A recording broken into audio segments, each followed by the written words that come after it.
Good morning. Today is Monday, Chof Beis Shvat Tovshin Ayin Tes. We are in Teres Menachem Sefer Mamar Tovshin Yud Gimel in the Mamar Vil Beis Tammuz Tovshin Yud Gimel. Dibur HaMaschil Leman Daas. We are on page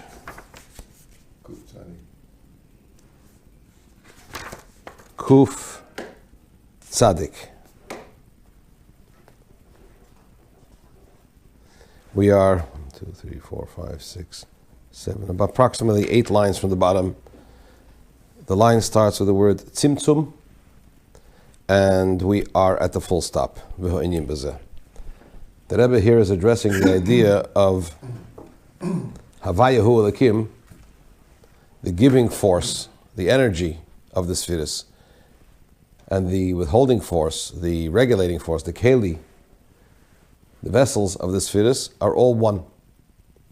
And of course the question is, how is that possible if they seem to be opposites? The Rebbe is explaining it at all the various levels, and here he's concentrating on the levels that are Bashamayim, the level of Bashamayim Mima'al, beyond Atzilus, Keser, the crown, the transcendent energy. So the Rebbe explains that here too, Havaya and Elikim are one. Right? And the question the Rebbe asked was,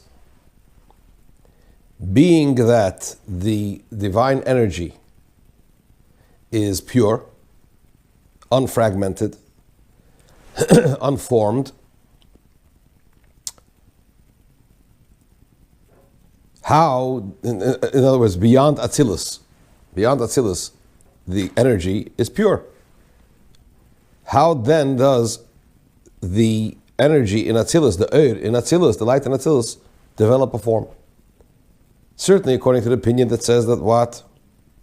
That the divine energies of Atzilus are mitzuyorim, they have some form of character even before they enter into the Keli. Where does that come from? If in its source, beyond Atzilus, is pure. And even according to the opinion that says that the divine energies of Atzilus in the realm of emanation already have some kind of a form, some kind of a character, even before they enter into the Kelim, into the vessels of Atzilus, right? Nevertheless, the other way around, even according to the opinion that says that the divine energies of Atzilus are pure and also unformed, don't have a delineated and identifiable character. Nevertheless, the Keli, the vessel, impresses its character on the Eir in Atzilus. The vessel impresses its character on the light, on the energy.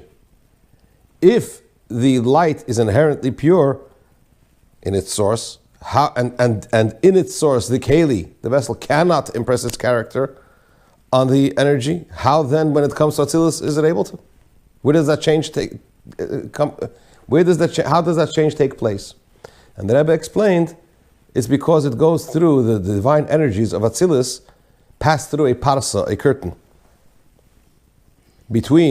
a barrier, beyond Atzilus and Atzilus, there is a parsa, a barrier, and it's because the Eir, the energy, passes through that it causes the Eir now to be able to receive the Shiur, the character that the Keli impresses upon it.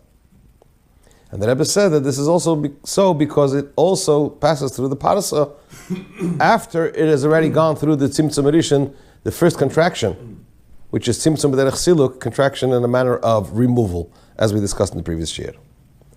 But now the Rebbe is addressing mainly the aspect of the parsa. What is it? V'hinei, v'inyan b'zeh. V'inyan b'zeh. So it's 4, 6. What did we say? It's about 8, 9 lines. 8 lines, 8? 1, 2, 3, 4, 5, 6, 7. 8 lines from the bottom. V'inyan b'zeh, ki yodua, it is known, shekasher ha'er mislabish v'nimshech al yedei parsa. When the light, the divine energy clothes itself and is drawn down through a parsa, through a curtain. But what is this parsa? It's like a blackout curtain, which means she bedugmas mosach hamavdil. It's like a curtain that separates. And to use a parable, says the Rebbe, this is similar to an intellectual idea being clothed in a parable. What happens then? This causes the light, the energy, to change from its essence. And therefore, being that the divine energies of Atzilus come into Atzilus from its source, from beyond Atzilus, through this barrier, through this curtain, this dividing curtain. Therefore, even according to the opinion that holds that the divine energies of Atzilus, in the world of emanation, are pshutim, are pure and still without character, before they enter into the kelim, into the vessels of Atzilus, of the world of emanation. Nevertheless, the effect of this dividing barrier upon the divine lights is such that they should be able now, they are now able to receive the measure and the limitation of the vessels in which they clothe themselves. So in other words, despite the fact that in their source, beyond Atzilus, they are pure, they are unformed, they are without character, nevertheless, so where does that change take place? Through traveling via this parasa, this dividing barrier, that affects the the energy that once it will clothe itself in a keli, in a vessel, it should be able to receive the character of the keli. Omnam, says the Rebbe, however,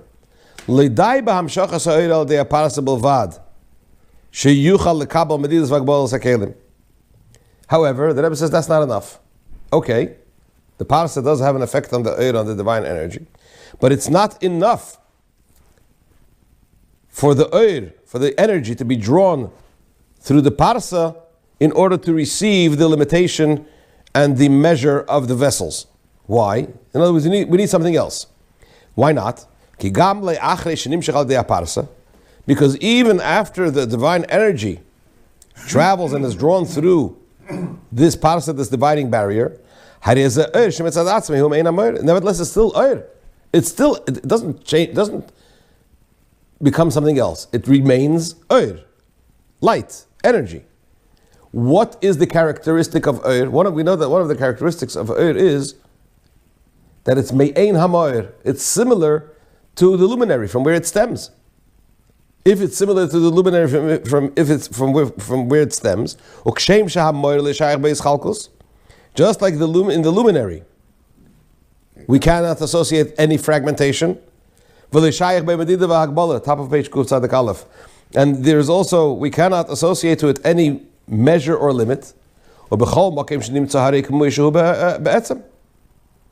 therefore the divine energy, the light that emanates from the luminary in any place, the luminary, in any place that the luminary is present, it's present as it is in its own essence.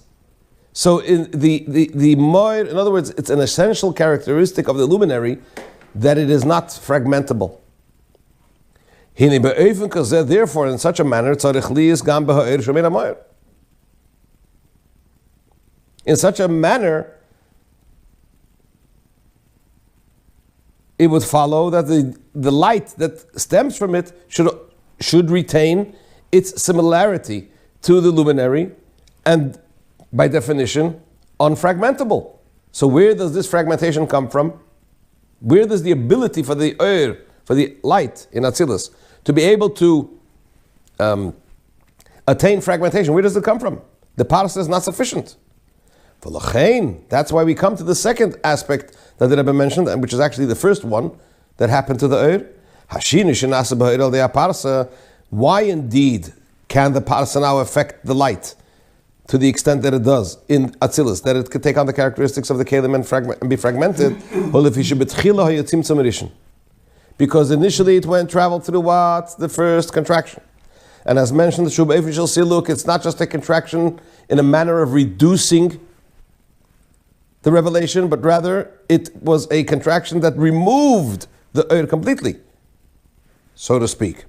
Shesilik Kaviyachol is Eir. Kaviyachol, so to speak, removed his light. Ukimevur b'makamacher, as explained in another place. What did the Tzimtzum accomplish? What was removed? The limitless aspect of the divine energy, the internal aspect of the Eir. That gave room for the revelation of the external aspects of the Eir, of the light, which in the parable is the external aspect of one's desire. I'll clarify that in a minute. Then from there could be drawn, following this contraction, kav kotzer, a short line of divine energy, that in it should be possible the difference between above and below, and also the idea of measure and limitation. As mentioned in yesterday's Shiur, when the divine energy was removed, and then it came back it was drawn back down into the cholol makamponei, this hollow and empty void, so to speak, metaphorically speaking. What happened? The divine energy suddenly realizes that what? 1 second, there is something else. But that realization that there is something else is only possible, can only be associated to the external aspects of the divine energy. The internal aspects of the divine energy remains bli gvul. It retains its limitlessness. Right? So what happened? So before the tzimtzum, before this removal of the divine energy, the gvul and the bli gvul were the gvul and the bli gvul, the limited aspect of the divine energy, and the limitless aspect of the divine energy were so bound up as one that they were not separate. You couldn't differentiate between the two. The tzimtzum accomplished that so what happened? He retracted. Hashem retracted his divine energy, left this hollow void, notionally, kaviyochel, so to speak. What could come down now in this reality that there is something out there that has an impact, that the Eir has to reckon with it, so to speak? The external aspect of the divine energy. Because as mentioned before, the marshal, if you remember, when a person's desire, there is the pnimiyus haratzon and there is chitzonius haratzon. The internal aspect of his desire, the reasons why one wants something, and then the details of accomplishing that desire. In the external aspects of the ratzon, that's where something else can have an impact. It could move my desire from one point to another point. As mentioned in the Mamar previously, Yenikas HaChitzonim, from where could the exteriors, those opposite to Kedusha, draw some energy, when we talk about the high levels of Kedusha? From Chitzonius HaKeser, from the external aspects of Keser, the crown. In Pnimiyus HaKeser, that's the way it is. In the internal aspects, this is the way it is. So in the internal aspect of the Eir Ein Sof, the one below has no room, has no place. So therefore, what happened, going back to the idea of the Tzimtzum Rishon, what happened was two things. First of all, more than two things, but let's focus on two. It was all removed, so to speak, and now what came down into this, so to speak, new reality is an aspect of the light that recognizes a new reality. Which aspect is that? The external aspect of the divine energy, of the Ein Sof. That combined with the parsa, the curtain, the barrier that there is between beyond Atzilus and Atzilus, and the Eir traveling through that barrier as well, allows for the Eir now, in Atzilus, in the reality of Atzilus, to attain the fragmentation and the character that the Kelim impose on it. I've got about 5 questions. Go on. Question number 1. The terminology using, if you could maybe re-describe them in terms of quantity and quality. Because the parasa and the tzimtzum How do they? I'm just trying to figure out where they. The tzimtzum is the tzimtzum edition. Is the quantity of light. No. And the parsa is the. No, that's exactly the point. It's siluk. It's siluk. First of all, let's talk about madrege. When we talk about tzimtzum, we're talking about the tzimtzum edition. Yeah. Okay. Beyond the kav. So the tzimtzum b'bchinas siluk, beyond the kav, what does that accomplish? It accomplishes that it sort of delineates, as it causes a delineation between the internal aspect of the Ein Sof and the external aspect of the Ein Sof. What comes into the kav now, via the tzimtzum, through the tzimtzum, the external aspects of the Ein Sof. One ray of light, so to speak, is the motion that's given. Okay, one ray of light, but which aspect of the light? The external aspect of the light. That's point number one. Once we now deal with the external aspect of the Ein Sof, hang on a second, then once it travels through all the levels and eventually reaches Atzilus, it's about to enter Atzilus, what happens now? There's a parsa, there's a barrier. And the light now travels through that barrier. The combination of initially the divine energy that is revealed to be chitzonius as a result of the tzimtzum, plus the parsa, now as it enters into Atzilus, allows for the kelim of Atzilus to impress their character and to cause delineation in the Eir. So we need both. So it's not quantity. You're talking about different madrigas. As we're tracking this down, the source of the kelim is coming from the Rishimu. That's a besondere Sache. He's not addressing that now. He's not addressing that now. So we have. Later he will talk about that as well. But right now he's talking about the Eir. The kelim have a separate sheirish, a separate source. Their light and their life depends eventually, ultimately, also on the Eir being within them. That's why that's part of the Havaya Hu Elikim. But it's from a separate source. But right now he's talking about the impression that the kelim of Atzilus make on the Eir of Atzilus. How is it possible? So we have to allow for a reality where there could be Eir, which is, so to speak, not Me'ein HaMoir to an extent, to a certain extent. If it would be completely Me'ein HaMoir, if the luminary is not fragmentable and is not subject to the impressions of kelim, so the Eir too should be that way. And again, I asked you this the other day. How would that fit in with Akudim, where you have one keli and 10 lights contained within it? So how are those 10 lights differentiated within one keli when there's only one keli around them? Why are there 10 lights in Akudim who are able to be separate? They're not separate. One keli? They are not really separate. They are not really separate. So we just diagrammatically impose figure on it, but they're not really separate. They're there in potential. Is that what we're saying? Akudim, yeah. I mean, again, we're entering into a. Well, in trying to put it in, okay, the so is we have I have a paradigm. So let me let me help you out. We're learning now into the paradigm. So let me help you out. Yeah. The Rebbe is addressing here Ein Sof Shalifnei Tzimtzum, right? Beyond Kav, beyond everything, beyond Adam Kadmon, beyond Ak, right? We're going to Lifnei Tzimtzum. So we have the Ein Sof Shalifnei Tzimtzum, the divine energy before the contraction. The contraction causes a delineation between the Eira Gvul and the Eira Bli Gvul. What comes down, the limitless aspect of the light and the limited. So therefore what comes now down through the Tzimtzum into the Kav is the Chitzonius Eira, the external aspect of the divine energy. Right. Now he fast forwards to Atzilus. He's not addressing now Akudim. He fast forwards to, because he's addressing the Eiros of Atzilus, right? Or let's put it this way, that which is beyond Atzilus and Atzilus. Give you a little bit of language, he's talking about, as he's mentioned before, Sheirish HaEiris v'Sheirish HaKelim. You have 10 divine energies in Atzilus. Where do they come from? They must have a root beyond. Let it be in Akudim, let it be beyond Akudim. There's Esesphiris Agnuzis. Right? And what does Chassidus explain what's Esesphiris Agnuzis?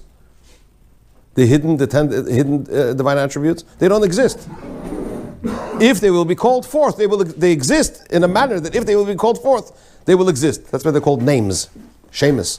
Let's not get lost in that at the moment. But the point basically is, the kudah that the Rebbe is trying to focus on is the switch that takes place between that which is beyond Atzilus and Atzilus in the Eir. And the difference between a parsa and the Tzimtzum, what's a parsa? Is it quality rather than quantity? In other words, you can have a light, a blurring of the image, as opposed to no light is darkness. So parsa is quality as well. So parsa is quality. And tzimtzum is also quality. Well, it depends. Well, which tzimtzum? There's tzimtzum b'derech miyut, which would be quantity, to use your terminology. Yeah. But he's not talking about tzimtzum b'derech miyut. He's talking about tzimtzum b'derech siluk. The tzimtzum rishon was tzimtzum b'derech siluk. It was a removal. Yes. Not just a reduction, a complete removal. Yeah, well, that's the idea of quantity. No, but what happened as a result? It's not that it's not that a lesser light came in. What came in? Only the external aspect, not the internal aspect. I hear you. Okay. Continue with Shem tomorrow.